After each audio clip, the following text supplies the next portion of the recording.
Cylinder वाली फरार हो गई, सपना हमार बिखार हो गई।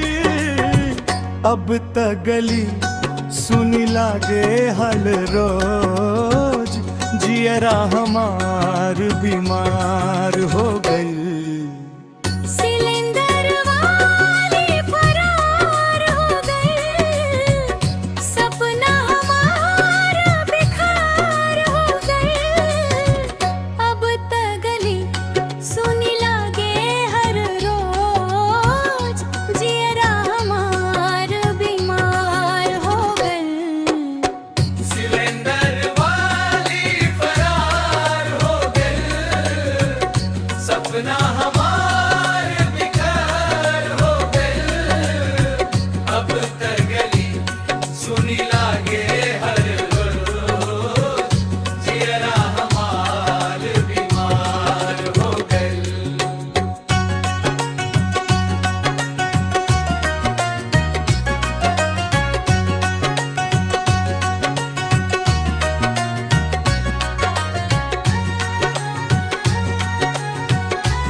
अगर कभी वापस गंववा में आ जइबू, दिलवा के हाल जरा सुन जइबू।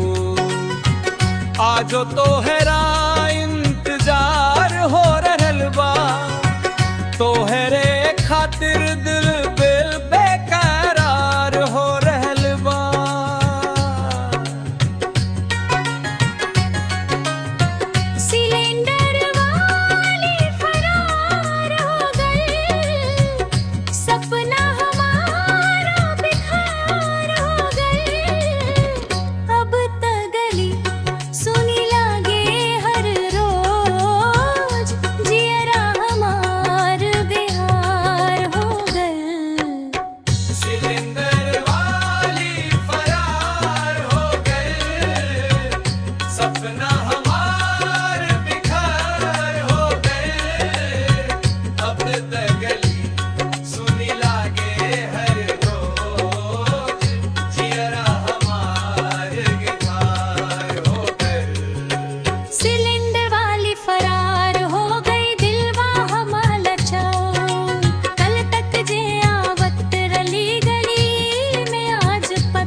काहे ना दिखतिया बू संसार में, कहलन लोग